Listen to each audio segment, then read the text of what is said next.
আসসালামু আলাইকুম। এই ভিডিওতে আমরা দেখব HTML এর মাধ্যমে আমরা কিভাবে একটি টেবিল ক্রিয়েট করে থাকি। আর HTML এর মাধ্যমে টেবিল ক্রিয়েট করা অনেক ইম্পর্টেন্ট একটি বিষয়। পুরোপুরি একটি টেবিল ক্রিয়েট করার জন্য আমরা অনেক ধরনের ট্যাগ এবং অ্যাট্রিবিউট ব্যবহার করে থাকি। আর এ কারণেই অনেকের কাছে HTML এর মাধ্যমে টেবিল ক্রিয়েট করা অনেক কঠিন মনে হয়। তাই আমি অনেক সিম্পলভাবে দেখাবো যে কিভাবে আমরা টেবিলগুলো ক্রিয়েট করে থাকি HTML এর মাধ্যমে। সর্বপ্রথম আমরা দেখি যে একটি টেবিলকে আমরা কিভাবে উপস্থাপন করি এবং এর বিভিন্ন পার্ট রয়েছে এবং সেগুলোর নামগুলো কি। এখানে আমি এক্সাম্পল হিসাবে একটি টেবিল নিয়েছি। এখানে দেওয়া আছে ফুল নেম, এজ, জেন্ডার। আপনার কিছু নাম রয়েছে এবং বয়স এবং তাদের জেন্ডার। এখানে এগুলোকে বলি আমরা রো। এভাবে এগুলোকে বলি আমরা রো আর এগুলোকে বলি আমরা কলাম। এখানে 3টি কলাম রয়েছে এবং 4টি রো আছে। আমরা যদি এখানে লক্ষ্য করি, আমাদের সর্বপ্রথম রয়েছে এই রোটি এবং তারপরে রয়েছে আমাদের আরেকটি রো, 3 নম্বরে রয়েছে আরেকটি রো এবং লাস্টে আমাদের আরেকটি রো আছে। এবং এখানে কলাম রয়েছে 3টি। এটি হচ্ছে আমাদের প্রথম কলাম, এটি হচ্ছে আমাদের সেকেন্ড কলাম এবং এটি আমাদের থার্ড কলাম। এভাবে আমরা কলাম এবং রোকে চিনে থাকি এবং প্রত্যেকটি টেবিলের একটি উইডথ আর হাইট থাকে। এটাকে আমরা বলি হাইট আর এটাকে আমরা বলে থাকি উইডথ বা অনেকে বলে ওয়াইড। আপনি যে কোনো একটি নাম ব্যবহার করতে পারেন। এখানে আমি সাবলাইম টেক্সট এডিটর ওপেন করেছি, আপনারা যে কোনো টেক্সট এডিটর নিতে পারেন এবং আমি HTML এর বেসিক কোডগুলো দিয়ে রেখেছি। বডির ভিতরে টেবিল ক্রিয়েট করার জন্য আমি সর্বপ্রথম টেবিল ট্যাগ নিব আর এই টেবিল ট্যাগের ভিতর আমার সব ধরনের টেবিল রিলেটেড কোডগুলো করতে হবে। এখানে আপনারা একটু লক্ষ্য করেন যে আমরা একটি টেবিলের ভিতরে সর্বপ্রথম একটি রো নিয়ে থাকি। এটা হচ্ছে আমাদের ফার্স্ট রো। আমরা সর্বপ্রথম ফার্স্ট রো নেই এবং এই রো এর ভিতরে আমরা কলাম দেই। 1টি 2টি 3টি কলাম রয়েছে। আমি এই ধরনের একটি এক্সাম্পল দেখাবো আপনাদেরকে প্র্যাকটিক্যালি। সর্বপ্রথম আমরা একটি রো ক্রিয়েট করি এবং এই রো এর ভিতরে আমরা কলাম নেই। এখানে এই টেবিল ট্যাগের ভিতরে আমরা সর্বপ্রথম একটি রো নিব। রো নেওয়ার জন্য আমরা tr ট্যাগ ইউজ করি। একটি tr ট্যাগ মানে একটি রো। এটা হচ্ছে আমাদের ফার্স্ট রো। এই রো এর ভিতরে আমরা 3টি কলাম নিব। কলামের জন্য আপনার td ট্যাগ ইউজ করতে হবে। যেহেতু আমরা 3টি কলাম নিব, সে কারণে আমি 3টি td ট্যাগ এখানে ব্যবহার করব। এখানে একটু লক্ষ্য করেন, আমি সর্বপ্রথম টেবিল ট্যাগ নিয়েছি, মানে টেবিল ক্রিয়েট করেছি, কিন্তু এর ভিতরে এখনো কোনো কন্টেন্ট আমি দেইনি। টেবিল ট্যাগের ভিতরে আমি একটি tr ট্যাগ নিয়েছি, মানে একটি রো ক্রিয়েট করেছি এবং এই tr ট্যাগের ভিতরে আমি 3টি কলাম নিয়েছি। ফার্স্ট কলামের আমি নাম দেই ফুল নেম এবং সেকেন্ড কলামের নাম দেই আমি এজ। এভাবে থার্ড কলামের নাম দেই আমি জেন্ডার। এটাকে আমি সেভ করি। এখন ওয়েবসাইটে একটু রান করি। আমি এখানে একটু জুম করি, সরি এটা স্পেলিং মিস্টেক হয়েছে। এখন আপনারা এখানে লক্ষ্য করেন যে ফুল নেম, এজ, জেন্ডার। আমরা বুঝতে পারতেছি না যে এটা একটি টেবিল। সে কারণে আমি একটি বর্ডার দেই এখানে। এই টেবিল ট্যাগের ভিতরে আমি দিব বর্ডার এবং আমি দেই 1। এখন আমি এটাকে রিফ্রেশ করি। দেখেন, আমি আবার আরেকটু জুম করি। এটা ফুল নেম, এজ, জেন্ডার। আপনার একটি টেবিল ক্রিয়েট হয়েছে এবং টেবিলের ভিতরে আমরা একটি রো নিয়েছি। এটা একটি রো এবং রো এর ভিতরে আমরা 3টি কলাম নিয়েছি, 1 2 3। আমি আরো কিছু কন্টেন্ট অ্যাড করি নিচে, তাহলে আমরা আরো ভালোভাবে বুঝতে পারবো। এখানে আরেকটি রো নেওয়ার জন্য আমি আরেকটি tr ট্যাগ ইউজ করব। আমি জাস্ট এখান থেকে এটা কপি করি এবং আমি এখানে পেস্ট করি। দেখেন, এটা আমাদের প্রথম রো আর এটা হচ্ছে আমাদের সেকেন্ড রো। সেকেন্ড রোতে আমি একটি নাম দেই। এখানে আমরা ফুল নেম লিখেছি, এখানে আমি একটি নাম দেই। এটা হচ্ছে আমাদের সেকেন্ড রো এর ফার্স্ট কলাম। td হচ্ছে কলাম আর tr হচ্ছে রো। এটা আপনাকে মনে রাখতে হবে। আমি এখানে দেই রাকিব খান, এজ দেই 25, জেন্ডার দেই মেল। এটাকে আমি সেভ করি এবং এখানে আমি রান করি। এখন আপনারা লক্ষ্য করেন, ফুল নেম দেওয়া আছে, রাকিব খান, এজ 25, জেন্ডার মেল।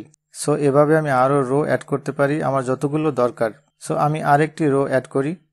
দেখেন, এখানে আমি আরেকটি রো অ্যাড করেছি। প্রথম রোতে আমি 3টি কলাম নিয়েছি, ফুল নেম, এজ, জেন্ডার এবং দ্বিতীয় রোতে আমি আবার 3টি কলাম নিয়েছি এবং কিছু রেকর্ড অ্যাড করেছি। এভাবে আমি আরো একটি রো অ্যাড করেছি এবং তার ভিতরে 3টি কলাম দিয়েছি। আমি এখানে একটু রিফ্রেশ করি। দেখেন, আপনারা রেকর্ডগুলো দেখতে পাচ্ছেন। প্রত্যেকটি লেখার উপরে, নিচে, লেফটে এবং রাইটে অল্প কিছু জায়গা আছে, আমি চাই যে আরো স্পেস বাড়াতে চারদিকে। এক্ষেত্রে আমার একটি অ্যাট্রিবিউট ইউজ করতে হবে, সেটা হচ্ছে সেল প্যাডিং। আমি একটু এখানে ইউজ করি, তাহলেই আপনারা বুঝতে পারবেন। আর এটা আমার অ্যাড করতে হবে টেবিলের ভিতরে। আমি এখানে দেই সেল প্যাডিং এবং এখানে আমি জাস্ট আপনাদের দেখানোর জন্য লিখি 15px। আপনারা বিভিন্ন ভ্যালু নিয়ে চেক করে দেখতে পারেন যে কিরকম দেখায়। সো আমি এখানে রিফ্রেশ করি, দেখেন চারদিকে কিন্তু 15 পিক্সেল স্পেস আমাদেরকে দিয়েছে। এবং আরেকটি বিষয় লক্ষ্য করেন, এই যে দুটোর ভিতরে আপনি একটি স্পেস দেখতে পাচ্ছেন, এটার ভিতরে এখানে এখানে, এটাকে আপনার বলে সেল স্পেসিং। সো আমরা একটু দেখি যে সেল স্পেসিংটা কিভাবে বাড়ায় এবং কমায়। এখানে আমি আরেকটি অ্যাট্রিবিউট নেই সেল স্পেসিং, আমি জাস্ট দেই 10px আপনাদের দেখানোর জন্য। আপনারা বিভিন্ন ভ্যালু নিয়ে চেক করতে পারেন। এখানে আমি এখন রিফ্রেশ করি, দেখেন এর ভিতরের স্পেস কিন্তু বেড়ে গেছে। আর এটা হচ্ছে আমাদের সেই টেবিলটা। টেবিলের ভিতরে আমাদের দেখেন এটা হচ্ছে ফার্স্ট রো, তার ভিতরে আমরা 3টি কলাম নিয়েছি, 1টি 2টি 3টি। এটা হচ্ছে আমাদের সেকেন্ড রো, এর ভিতরে আবার আমাদের 3টি কলাম রয়েছে। এবার আমি একটু সেল স্পেসিং 0 দিয়ে দেখি কিরকম দেখায় আমার টেবিলটা। আমি এখানে দেই 0, এখানে এখন রিফ্রেশ করি, দেখেন এখন একটু ভালোভাবে বোঝা যাচ্ছে না এই টেবিলটা। সো এরকম দেখানোর জন্য আমরা সিএসএস এর মাধ্যমে একটি কোড লিখে থাকি, সেটা হচ্ছে বর্ডার কলাপস এবং আমরা দেই কলাপস।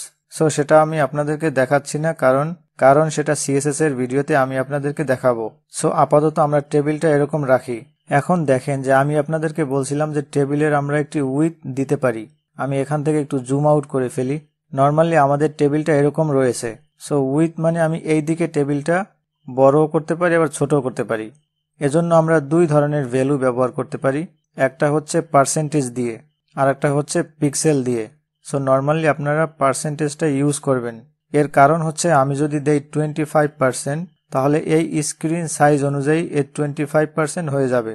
আর আপনার যদি কোনো অন্য ডিভাইস থাকে, ওই ডিভাইসের স্ক্রিন সাইজ অনুযায়ী টেবিলটা 25% হয়ে যাবে। এটাকে বলে রেসপন্সিভ ডিজাইন।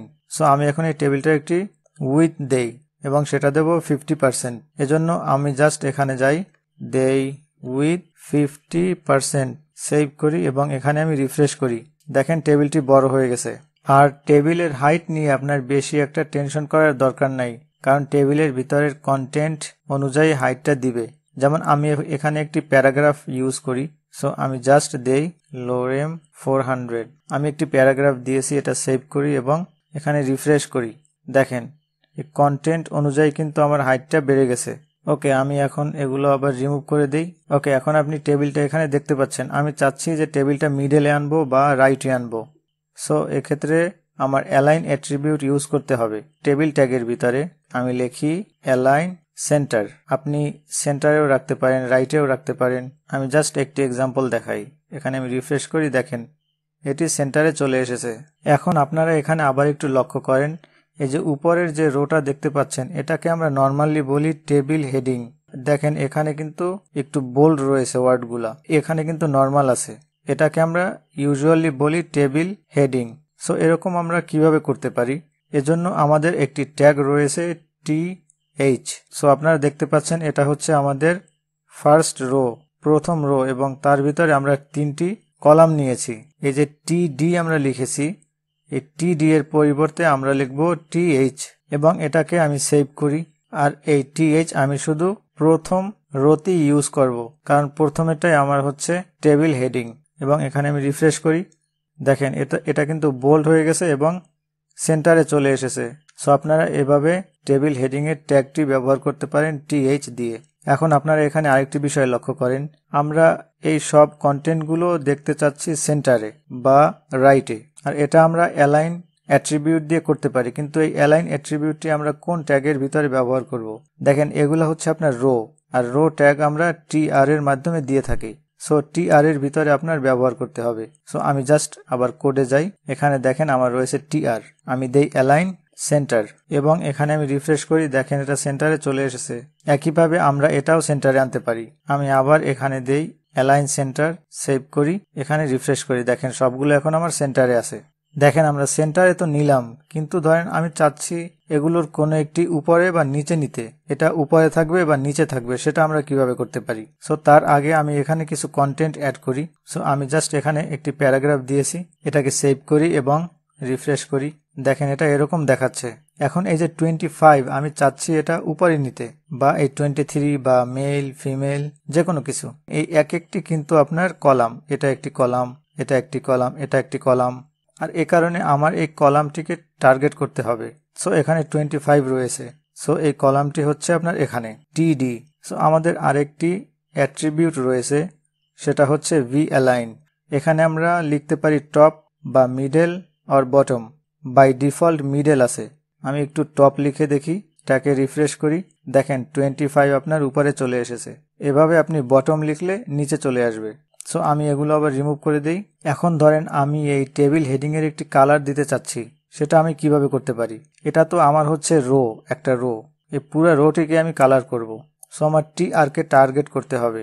এটা যেখানে রয়েছে সেটা টি আর কে টার্গেট করতে হবে। সো এটা আমার রয়েছে প্রথম রো টি আর। এখানে আমাদের একটি অ্যাট্রিবিউট রয়েছে, সেটা হচ্ছে বিজি কালার। আমি জাস্ট যে কোনো একটি কালার দেই, ইয়েলো দেই। আমি এটাকে সেভ করি এবং আমি রিফ্রেশ করি। দেখেন আমি একটি কালার এখানে দেখতে পাচ্ছি। এভাবে ইন্ডিভিজুয়ালি আপনারা একটি কলামকেও কালার করতে পারবেন, এটাকে বা এটাকে বা এটাকে। সো আমি শুধু এটাকে আরেকটি কালার দিই। দেখেন আলাদা আলাদা হচ্ছে, এগুলো কি এক একটি কলাম। সো এই কলামকে আমি টার্গেট করব। সো এখানে আমি দেই বিজি কালার পিঙ্ক, সেভ করি এবং এখানে রিফ্রেশ করি। দেখেন আলাদাভাবে আমি একটি কালার দেখতে পাচ্ছি। এখন এখানে আরেকটি বিষয় লক্ষ্য করেন, আমি যে টেবিল উইথ 50% দিয়েছি, এই পার্সেন্টেজ দেওয়ার ইফেক্টটা দেখেন কিরকম হচ্ছে। এখানে আমি যদি স্ক্রিন সাইজটা কমাই, দেখেন টেবিলের সাইজও কিন্তু কমতেছে আমার এই স্ক্রিনের সাইজ অনুযায়ী, আবার বাড়ালে এ বাড়তেছে। আর যদি আমি পিক্সেল ইউজ করতাম তাহলে এটা হতো না। এখন দেখেন আমি তো বলেছি যে এটা একটি স্টুডেন্টদের রেকর্ড, হতে পারে একটি ইউনিভার্সিটির স্টুডেন্টদের রেকর্ড। সো আমি উপরে লিখবো যে স্টুডেন্ট রেকর্ড। সেটার জন্য আমার একটি ট্যাগ রয়েছে, ক্যাপশন ট্যাগ। আমি আপনাদেরকে দেখাই। এটা আপনার টেবিল ট্যাগ ইউজ করার নিচে দিতে হবে, মানে যে কোনো রো স্টার্ট করার উপরে দিতে হবে। আমি এখানে দেই ক্যাপশন এবং এর ভিতরে আমি লিখি স্টুডেন্ট রেকর্ড। এটাকে আমি সেভ করি এবং এখানে আমি রিফ্রেশ করি। আপনারা এখন দেখেন এখানে লেখা রয়েছে স্টুডেন্ট রেকর্ড। সো এভাবে ক্যাপশন ট্যাগের মাধ্যমে আপনারা লিখতে পারেন যে টেবিলটা কি বিষয়ে রয়েছে। নেক্সট ভিডিওতে আমরা টেবিলের আরও কিছু অ্যাডভান্স লেভেলের আমরা আরও অনেক কিছু শিখব টেবিলের ব্যাপারে। সো আপনাদের যদি কোনো কোশ্চেন থাকে, কোথাও যদি ডাউট থাকে, তাহলে অবশ্যই কমেন্টে জানাবেন। আর আমার চ্যানেল নতুন হয়ে থাকলে অবশ্যই সাবস্ক্রাইব করবেন। আজ এ পর্যন্ত, থ্যাংক ইউ ফর ওয়াচিং।